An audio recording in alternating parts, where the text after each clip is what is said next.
നമ്മുടെ രാജ്യ തലസ്ഥാനമായ ഡൽഹി നിരവധി സമരങ്ങൾക്ക് വേദിയായിട്ടുണ്ട്. ഇന്ദ്രപ്രസ്ഥം ഒരുപാട് പ്രക്ഷോഭങ്ങൾക്കും പ്രതിഷേധങ്ങൾക്കും സാക്ഷ്യം വഹിച്ചിട്ടുണ്ട്. പക്ഷേ നമ്മുടെ ചരിത്രത്തിൽ എങ്ങും കാണാത്തൊരു കാഴ്ച കഴിഞ്ഞ ദിവസം കണ്ടു. കേരളത്തിൽ നമ്മൾ സെക്രട്ടേറിയറ്റിൻ്റെ മുമ്പിൽ നിരവധി സമരങ്ങൾ കാണാറുണ്ട്. ഇവിടെ ആശാവർക്കർമാർ എത്രയോ ദിവസം സമരം ചെയ്തു. അതുപോലെ പല സമരങ്ങളും നമ്മൾ കണ്ടിട്ടുണ്ട്. ഈ പിണറായി വിജയൻ രാജിവെക്കണം, മുഖ്യമന്ത്രി സ്ഥാനം രാജിവെക്കണമെന്നാവശ്യപ്പെട്ട് ആശാവർക്കർമാർ സമരം ചെയ്യുമ്പോൾ അതിൻ്റെ ഇടയിൽ ജയിലിൽ കിടക്കുന്ന തടിയൻ്റെ അവിടെ നസീറിനെ വെറുതെ വിടണം എന്നൊരാവശ്യം ഉയർന്നാലോ നിങ്ങൾക്ക് എന്തു തോന്നും ആ സമരത്തെക്കുറിച്ച്? അതുപോലെയാണ് കഴിഞ്ഞ ദിവസം ഡൽഹിയിൽ ഇന്ത്യ ഗേറ്റിന് മുന്നിൽ ഒരു സമരം നടന്നത്. ആ പ്രക്ഷോഭം വാസ്തവത്തിൽ ഡൽഹിയിലെ പൊല്യൂഷനെതിരെ ആയിരുന്നു. ഡൽഹിയിലെ പൊല്യൂഷൻ നമുക്കെല്ലാവർക്കും അറിയാം. അതിഭയങ്കരമായ മാലിന്യ പ്രശ്നം അല്ലെങ്കിൽ വായു മലിനീകരണം ഡൽഹിയിലുണ്ട്. ജനജീവിതം ദുസ്സഹമാക്കുന്ന വിധത്തിൽ, ഡൽഹിയെ ശ്വാസം മുട്ടിക്കുന്ന വിധത്തിൽ അവിടെ വായു മലിനീകരണം അടിക്കടി വർദ്ധിച്ചുകൊണ്ടിരിക്കുന്നു. ഇതൊരു സത്യമാണ്, വാസ്തവമാണ്. ഇതിനെ കുറച്ചു കൊണ്ടുവരാൻ, ഇതിനെ ഇല്ലാതാക്കാൻ എല്ലാ സർക്കാരുകളും ശ്രമിച്ചിരുന്നു. ഇപ്പോഴത്തെ ഡൽഹി സർക്കാരും ശ്രമിക്കുന്നുണ്ട്. കേന്ദ്ര സർക്കാരും അതിനു വേണ്ടുന്ന പിന്തുണ കൊടുക്കുന്നുണ്ട്. ഇത്തരത്തിൽ ഡൽഹിയിലെ വായു മലിനീകരണത്തിനെതിരെ അവിടെ സമരം നടത്തിയവർ പക്ഷേ മുഴക്കിയ മുദ്രാവാക്യം കേട്ടപ്പോൾ ഞെട്ടിപ്പോയി. ആ മുദ്രാവാക്യം ഈ അടുത്ത കാലത്ത് കൊല്ലപ്പെട്ട മാവോയിസ്റ്റ്, വധിക്കപ്പെട്ട, തലയ്ക്ക് 1 കോടി രൂപ വില പറഞ്ഞിരുന്ന കൊടും കുറ്റവാളിയും കൊടും ക്രൂരനുമായ മാവോയിസ്റ്റ് നേതാവിന് വീരപരിവേഷം ചാർത്തി, രക്തസാക്ഷി പരിവേഷം ചാർത്തിക്കൊണ്ടുള്ള മുദ്രാവാക്യങ്ങളാണ് അവിടെ ഉയർന്നത്. ഇതെന്താണ് സൂചിപ്പിക്കുന്നത്? ഈ അർബൻ നക്സലുകളും മാവോയിസ്റ്റുകളുമായിട്ട് പൊക്കിൾക്കൊടി ബന്ധമുണ്ട്, നാഭീനാള ബന്ധമുണ്ട് എന്നല്ലേ ഇത് വ്യക്തമാക്കുന്നത്? ഇവരെന്തിനാണ് വായു മലിനീകരണത്തിനെതിരെ സമരം ചെയ്യാൻ വന്നവർ എന്തിനാണ് ഈ കൊടും കുറ്റവാളിയായ മാവോയിസ്റ്റ് 76 CRPF ജവാന്മാരെ 2010 വളഞ്ഞിട്ട് ആക്രമിച്ച് തുരുതുരെ നിറയൊഴിച്ച് കൊന്ന ഒരു കൊടും കുറ്റവാളി, അതിന് നേതൃത്വം കൊടുത്ത ഹാട്മി എന്ന് പറയുന്ന ഒരു കുറ്റവാളിക്കെതിരെ ഇവർ നടപടി സ്വീകരിച്ചപ്പോൾ എന്തിനാണ് അതിൽ ഇത്ര വലിയ വേവലാതി പൂണ്ട് ഇവർ ഇതൊക്കെ ചെയ്തു കൂട്ടുന്നത്? ഇതെനിക്ക് മനസ്സിലാകുന്നില്ല. ഇവിടെ നമുക്ക് ആർക്കും ഏത് വിഷയത്തിലും സമരം ചെയ്യാം, സമാധാനപരമായിട്ട് സമരം ചെയ്യാം, പ്രക്ഷോഭം നടത്താം. ഒരുപക്ഷെ പോലീസുമായിട്ട് ഉന്തും തള്ളുമൊക്കെ ഉണ്ടാകും. പക്ഷേ ഇവിടെ ഇന്ത്യ ഗേറ്റിൽ സംഭവിച്ചത് അതൊന്നുമല്ല. ഈ പ്രക്ഷോഭകാരികൾ പോലീസിനെതിരെ കുരുമുളക് സ്പ്രേ ഉപയോഗിച്ചു. നമുക്കറിയാം, പെപ്പർ സ്പ്രേ നമ്മൾ കണ്ടിട്ടുണ്ട്. ഇവിടെ പലരും, പല കൊടും കുറ്റവാളികളും ഈ ചെയിൻ, സ്ത്രീകളുടെ കഴുത്തിൽ കിടക്കുന്ന സ്വർണ്ണമാല പൊട്ടിക്കാൻ വരുന്നവർ ബൈക്കിൽ പാഞ്ഞു വന്ന് 2 പേർ എത്തും. ഒരാൾ ഈ സ്ത്രീയുടെ മുഖത്തേക്ക് വളരെ പെട്ടെന്ന് കുരുമുളക് സ്പ്രേ അല്ലെങ്കിൽ അതുപോലെയുള്ള എന്തെങ്കിലും, പെപ്പർ സ്പ്രേ പോലെയുള്ള എന്തെങ്കിലും അടിക്കും. മറ്റേയാൾ മാല പിടിച്ച് പൊട്ടിച്ച് അതും കൊണ്ട് രക്ഷപ്പെടും. ഈ കണ്ണിൽ കുരുമുളക് സ്പ്രേ വീണ് കഴിഞ്ഞാൽ ഭയങ്കരമായിട്ട് നീറും. അപ്പോൾ ഈ സ്ത്രീ കണ്ണ് തിരുമ്മി വല്ലാത്ത ബുദ്ധിമുട്ടിലായി പോകും. ആ സമയം കൊണ്ട് ഇവരുടെ കഴുത്തിൽ കിടക്കുന്ന മാല പിടിച്ചു പറിച്ചുകൊണ്ട് ഇവർ രക്ഷപ്പെടുകയും ചെയ്യും. ഈ സ്ത്രീക്ക് ചെയ്തത് ആരാണ് എന്ന് പോലും തിരിച്ചറിയാൻ കഴിയാത്ത വിധത്തിൽ അവർ ബുദ്ധിമുട്ടിലായി പോകും. ഇവിടെ ഈ വായു മലിനീകരണത്തിനെതിരെ സമരം ചെയ്യാൻ വന്ന വിദ്യാർത്ഥികളാണെന്നാണ് പറയുന്നത്. ഈ വിദ്യാർത്ഥികൾ എന്തിനാണ് പോലീസിന് നേരെ ഈ പെപ്പർ സ്പ്രേ ഉപയോഗിച്ചത്? നമ്മുടെ കേരളത്തിലെ എത്ര മാധ്യമങ്ങൾ ഈ വാർത്ത റിപ്പോർട്ട് ചെയ്തിട്ടുണ്ട്? എനിക്ക് സംശയമുണ്ട് കേരളത്തിലെ മാധ്യമങ്ങൾ ഇതൊക്കെ റിപ്പോർട്ട് ചെയ്തോ ഇല്ലയോ. ഞാൻ എല്ലാ മാധ്യമങ്ങളും ചാനലുകളും കണ്ടില്ല, ഒരു പക്ഷേ ഞാൻ കാണാതെ പോയതാകാം. എന്നാലും എൻ്റെ ചോദ്യം, ഈ കേരളത്തിലെ മാധ്യമങ്ങൾ, ഇത് ഇന്നലെ നടന്ന സംഭവമാണ്, കുറഞ്ഞപക്ഷം ഇന്നത്തെ പത്രങ്ങളിലെങ്കിലും വരേണ്ടതാണ്. ഞാൻ വരുത്തുന്ന പത്രങ്ങളിൽ കണ്ടില്ല. ഞാൻ പത്രങ്ങളുടെ ഒന്നും പേരുകളൊന്നും പറയുന്നില്ല.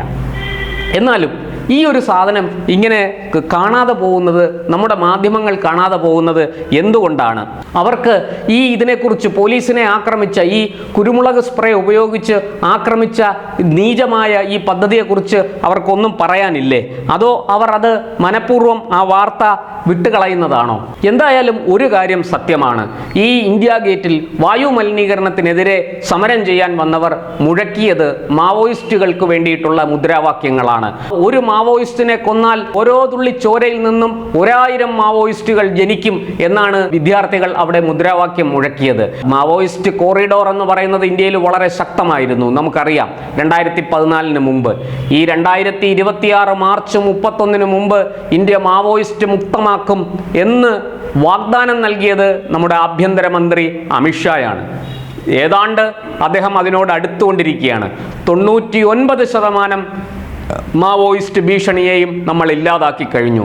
നിരവധി പേർ ആയുധം വെച്ച് കീഴടങ്ങി.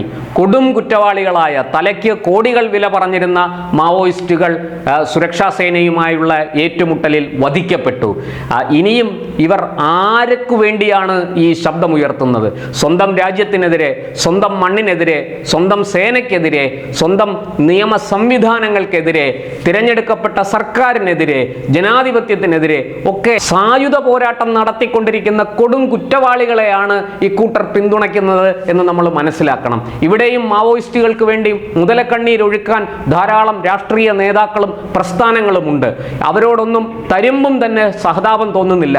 കാരണം 2010 ദന്തേവാദയിൽ കൊല്ലപ്പെട്ട 76 CRPF ജവാന്മാരെ കുറിച്ച് ഓർക്കുമ്പോൾ ഇവരോട് സഹതാപമല്ല തോന്നുന്നത്, മറിച്ച് ഇവരെ നിയമത്തിൻ്റെ മുന്നിൽ എത്തിച്ച് തൂക്കുകയർ വാങ്ങിക്കൊടുക്കണം എന്നാണ് എനിക്ക് തോന്നുന്നത്. കാരണം ഈ കൊല്ലപ്പെട്ട 76 പേരും ഈ രാജ്യത്തെ രക്ഷിക്കാൻ വേണ്ടി, ഈ രാജ്യത്തെ ജനങ്ങളെ സംരക്ഷിക്കാൻ വേണ്ടി, ഇവിടുത്തെ നിയമവാഴ്ച തകരാതിരിക്കാൻ വേണ്ടി, നിയമ സംവിധാനം സുരക്ഷിതമായി മുന്നോട്ട് പോകാൻ വേണ്ടി ജീവൻ ആഹുതി അർപ്പിച്ചവരാണ്. അവരൊന്നും കുടുംബമോ ഉറ്റവരോ ഉടയവരോ ഒന്നും ഇല്ലാത്തവരല്ല. വളരെ ചെറുപ്പം, എല്ലാവരും ഏതാണ്ട് ഒരു 22-നും 27-നും ഇടയ്ക്ക് പ്രായമുള്ളവരാണ്. വളരെ ചെറുപ്പക്കാർ, ജീവിതം പിച്ചവെച്ച് തുടങ്ങിയതേ ഉള്ളൂ. അങ്ങനെയുള്ള ആ CRPF ജവാന്മാരെയാണ് വളഞ്ഞിട്ട് ആക്രമിച്ച് 1000-ഓളം മാവോയിസ്റ്റുകൾ ചേർന്നാണ് ഈ 76 CRPF ജവാന്മാർക്കെതിരെ നിറയൊഴിച്ചത്. തുരുതുരെ നിറയൊഴിക്കുകയായിരുന്നു. അവരുടെ ആ മൃതദേഹങ്ങൾ നമുക്ക് കാണാൻ പോലും സാധിക്കാത്ത വണ്ണം വികൃതമായി പോയി.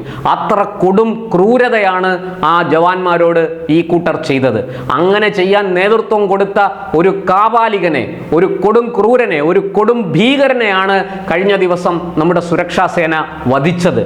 ഈ കൊടും കുറ്റവാളിക്ക് വേണ്ടിയിട്ടാണ് തിന്നുകൊഴുത്ത കുറച്ച് പേർ ഇന്ത്യ ഗേറ്റിൽ വന്ന് സമരം ചെയ്യുകയും മുദ്രാവാക്യം വിളിക്കുകയും ഒക്കെ ചെയ്തത്. വായു മലിനീകരണത്തിൻ്റെ മറപിടിച്ച് അതിനെ എതിർക്കാൻ വന്ന പോലീസിന് നേർക്ക് കുരുമുളക് സ്പ്രേ അടിച്ചിരിക്കുന്നു. ഇവർക്ക് എത്ര ധൈര്യമുണ്ട്! ഇതിനെല്ലാം രാജ്യദ്രോഹ കുറ്റം ചുമത്തി അകത്താക്കേണ്ടതാണ് സത്യത്തിൽ.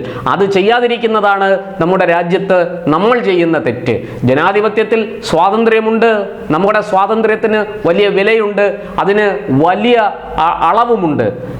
നമുക്ക് സ്വാതന്ത്ര്യം എന്ന് വെച്ചാൽ അതിൻ്റെ അർത്ഥം എന്തും ചെയ്യാമെന്നല്ല. അങ്ങനെ കരുതുന്നത് തെറ്റാണ്. നമ്മുടെ രാഷ്ട്രത്തിൻ്റെ അഖണ്ഡതയും പരമാധികാരവും ഒരു കാരണവശാലും ചോദ്യം ചെയ്യുന്ന ഒന്നിനെയും നമ്മൾ വളരാൻ അനുവദിച്ചുകൂടാ, വളർത്തരുത്.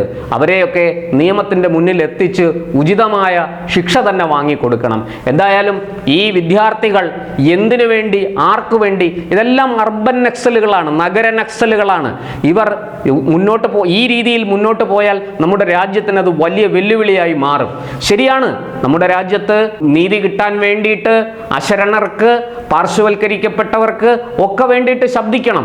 പക്ഷേ അത് സായുധ പോരാട്ടം നടത്തി ആയുധമെടുത്ത് സേനയ്ക്ക് നേരെ നിറയൊഴിച്ചുകൊണ്ടോ സേനാംഗങ്ങളെ കൊലപ്പെടുത്തിക്കൊണ്ടോ ആകരുത്.